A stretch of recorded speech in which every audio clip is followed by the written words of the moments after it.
Radio.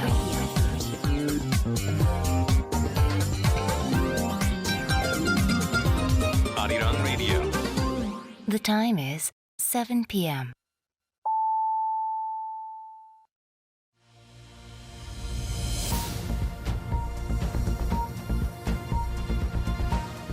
More K contents, more K news, more Korea Now.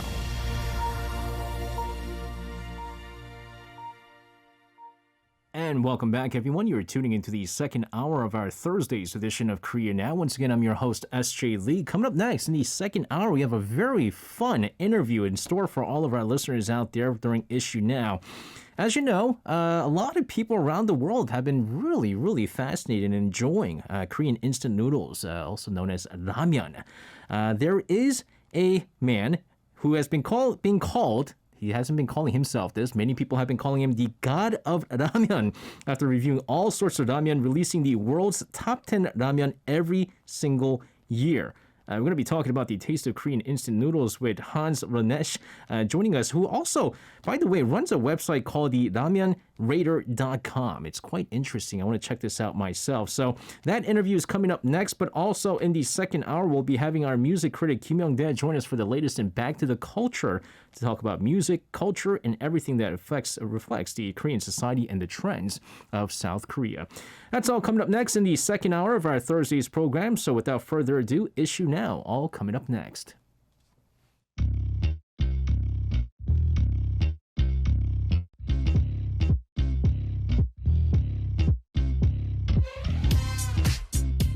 All right, so here's a question. How much do you like ramyeon? Or how often do you have ramyeon? I guess it's one of those things where I guess you love it, but you can't have so much of it because of, I guess, all the sodium and things like that. But hey, as more people spend time due to COVID-19, the demands for these simple and very quick way of eating, such as these instant foods like ramyeon, has been increasing.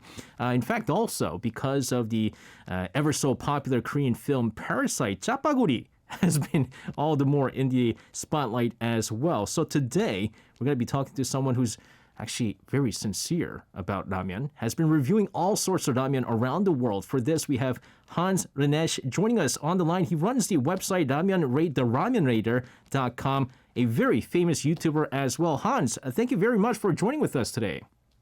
Hey, how's it going? I know it's very early over there again, so thanks for joining us in our program. But very quickly, can you just introduce yourself to our listeners? Well, let's see. I've been reviewing instant noodles since 2002, most of them since 2010. I've tried over 4,000 different varieties, Jeez. and there's a lot of them, and I feel like I've barely touched the full spectrum of instant noodles that are on the market. And I really enjoy it. It's fascinating. I get to try something new every day. Either I like it or I don't. But my motto is my favorite instant noodle is the one I haven't tried yet. So it's cool. It's a cool hobby. Yeah, you know, it's actually no wonder that a lot of the Korean media outlets have actually been calling you God of Ramyeon, right?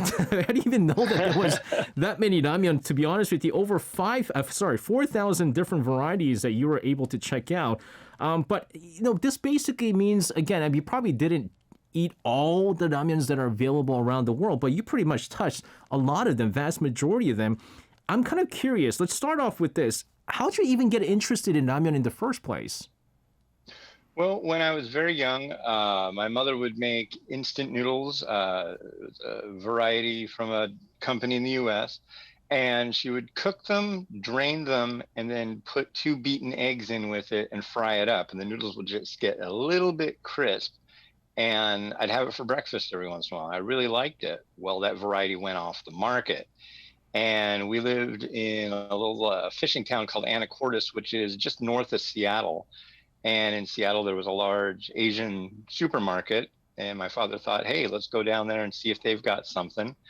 And I was transfixed. I saw the instant noodle aisle, and I saw all these different languages and characters, and the packaging just like popped out. and I was hooked. I was like, wow, what are all these flavors from places I've never been? So that's really what got me into it. Again, I think the most important thing here is the fact, just like your website says, the ramyonraider.com. You tasted, graded a number of different ramyons, introduced them to different people out there who watch your videos. Again, I want to know, what's the most important criteria when it comes to rating some of these noodles? Well, honestly, my only agenda are my taste buds, so my tongue. It tells me what I like and what I don't. Generally, though, if you have something that's supposed to be, say, chicken flavor and it doesn't taste like chicken, Yeah. that's a problem. If you have noodles that are really more spongy and mushy and don't really have any, I call it backbone. Others would call it a good Q, like elasticity, things like that. That usually gets downgraded. But if it's got a really strong flavor, if it tastes really good and the noodles are great, then it gets a higher score, and if the opposite for if it doesn't. So is that out of like a 10 score, or how is the score? What's the highest score you can get? It's 0 to 5, Okay. and they go in quarter point increments. So All right. I at the beginning I was doing it in tenths, and I was like, just do quarter. Here's the thing. I mean, there's so many different ramyons around the world. I mean, you have, again, United States. I think a lot of people are familiar with that 49-cent noodles that college students live off of. You have, of course, ones in South Korea, China, Japan, Singapore, Hong Kong, Taiwan. I mean, you name it, right? I mean, do you see, well, I guess, what's the biggest differences or like the characteristics of ramen by each country?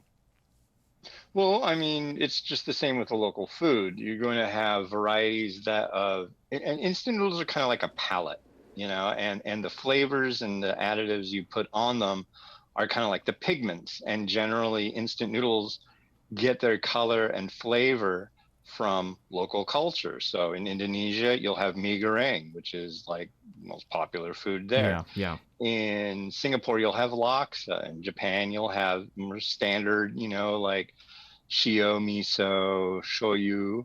And South Korea, well, you've got what's my favorite stuff from over there? I really like I like the bulldog quite a bit. Really? That's a really good one. Yeah, I do. And honestly, the one that has been driving me crazy for the last year or so has been that first one, the samyang ramen. Right. Yeah, that one, the ham flavored one. I really like that one. It's a great one for breakfast. Yeah, speaking of which, you annually pick top 10 instant noodles, and a lot of them, that the Korean noodles that selected so far, you have like, again, you did talk about this Hamyang Ramyeon, Shinramyeon Black's in the list as well, Buldak Ramyeon, which again, you said was your favorite. The number one you chose was Buldak Ramyeon. What is it about that particular ramyeon that really just stands out from everything else? Because it is very different from some of the other ramyeons that you probably had.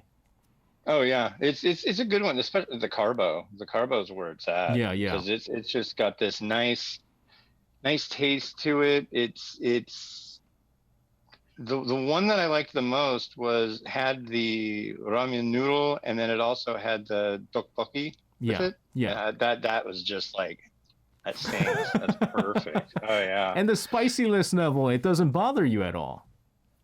Oh, there's stuff on the spicy list that, oh man. There's the samyang, the 3X. Yeah. There's one on that list that's above that makes the 3X taste like cotton candy. Okay. It's insanity. I mean, this stuff, I had it before.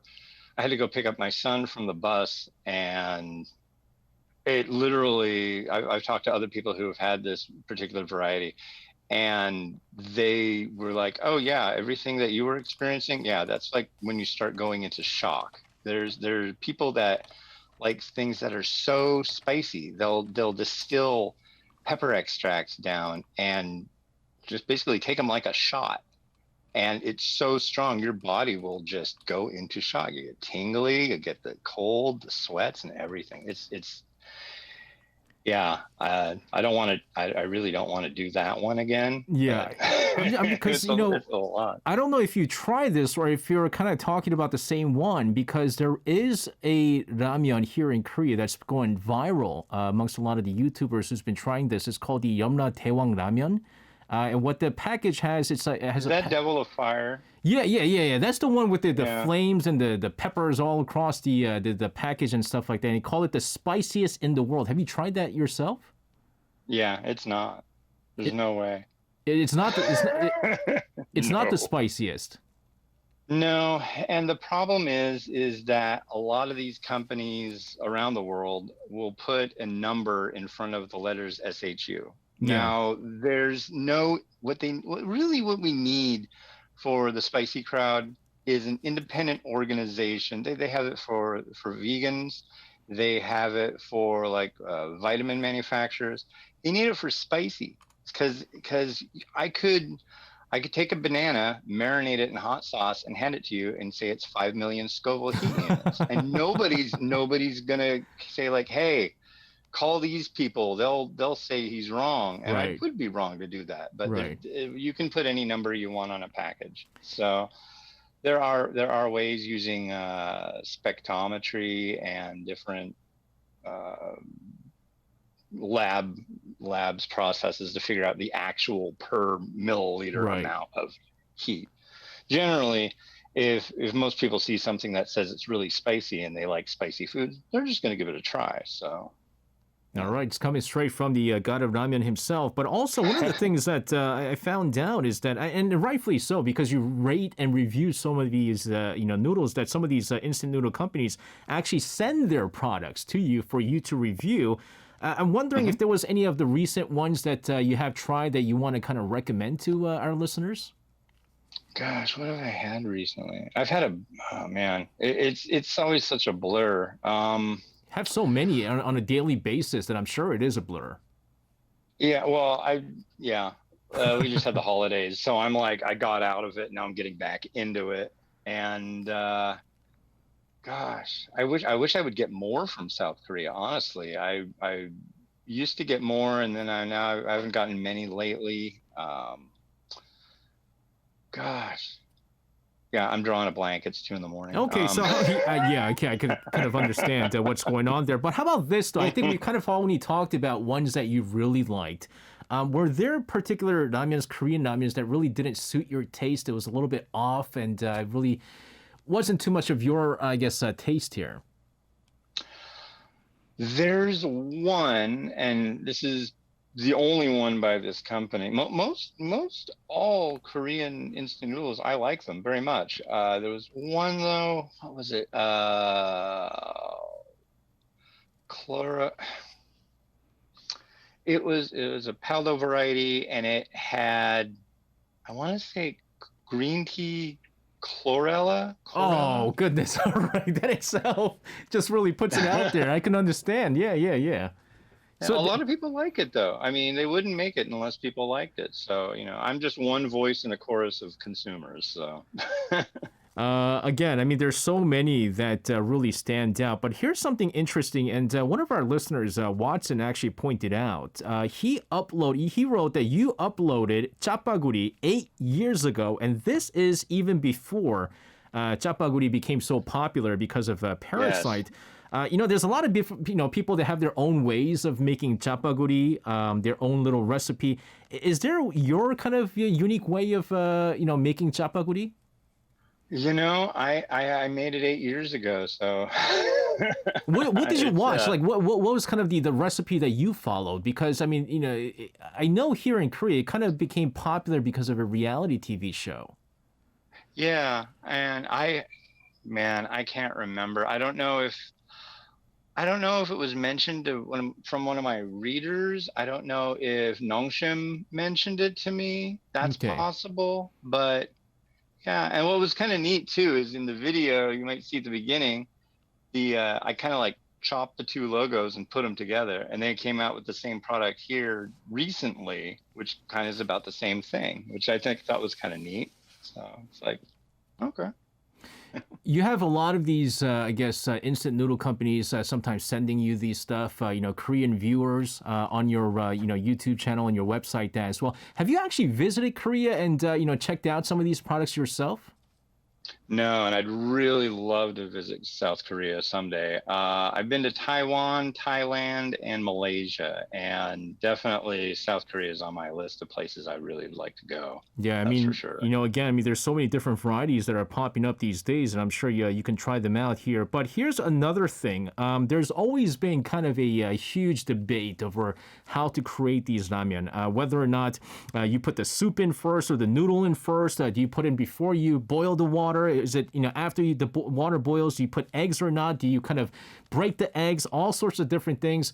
Is there a specific way that you cook the ramen?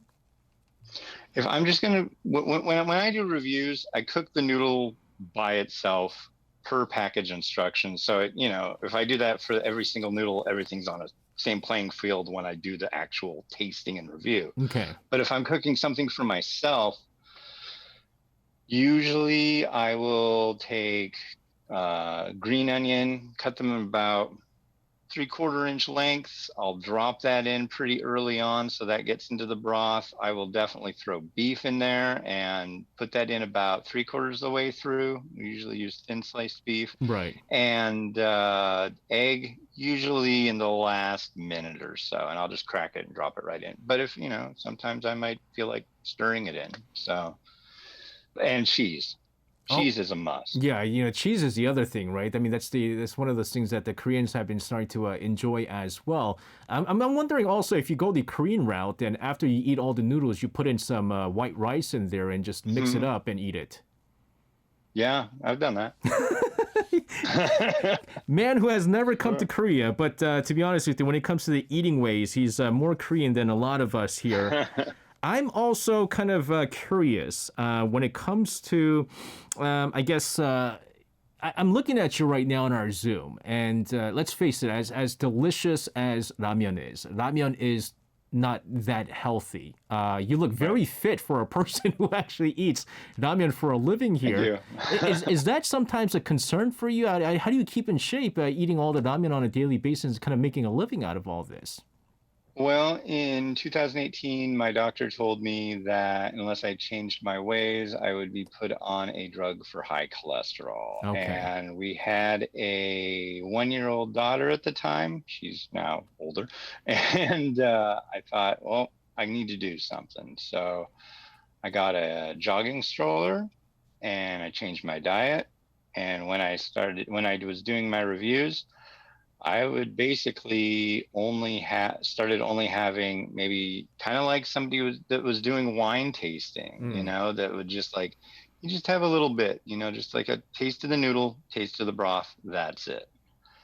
And by doing that, I lost 150 pounds. What? So, and I walk every day. The most I've walked in one day is 30. Was that 30 or 35? I think it was 30 miles in one day. Today I walked 8, and I try to walk at least 10 a day, but it's been crummy weather here in the Seattle area. So. Yeah, I mean, I think that's one of the aspects that people don't kind of know is that a lot of the YouTubers or any content creators, when they're doing a lot of the eating contents, that there's also a lot of working out and a lot of exercising that come with it. And I think that's the hardest part about that. But again, I get a lot of people that really don't like that aspect when I mention it either. They're like, you're wasting food. And it's just like, well, I can either waste it or I can gain a waist. So it's kind of like, I'm gonna go for the healthy side. I like it when my doctor is happy with what I'm doing, so that's the way I go. Again, I mean, it's just looking at you, you look very fit, and that's one of the concerns that a lot of people have when you're eating a lot of these high sodium content that ramyeon is. It's really hard to keep up a good lifestyle. But speaking of which, I mean, New Year right now. I guess I should have said this earlier on. Happy New Year's to you. Anything you're looking forward to doing? Anything new that you're trying to do with your website and your content for the new year? Yeah, actually. Well, I've got a show called Instant Noodle Recipe Time on YouTube, and I'm about to hit, I think, I just hit my 1300th episode. But anyways, my wife got me an erhu, which is a Chinese bowed instrument, kind of like not a violin, but you hold it upright, kind of like a cello. Right. And it has 2 strings and it has a bow, and I want to learn how to play it. So that's my New Year's resolution. And so far, I've had absolutely no success with this thing. It's driven me bonkers. I'm really frustrated. All the instructions were in Chinese. That usually doesn't stop me because I have to translate a lot of stuff for what I do. But this thing, man, I'll get there. Man, he's gonna go from a noodle rating YouTuber to playing music on YouTube from now on. Hans, listen. I'll play it while I'm doing my show. That's the idea. All right, there you have it, Hans. Again, I know it's early morning there. Thank you very much for connecting with us. Keep up the great work, and really looking forward to seeing more videos from you. Right on. 한국 라면 맛있어요. I think I said that right. There you I think go. I said that. You said that correct. All right, Hans, take care, and Cool. looking forward to talking to you in the future. Right on. Thanks. Have a good one. All right, that was Hans Lanesh with, of course, the RamyonRaider.com. Do stick around. We have Back to the Culture all coming up next.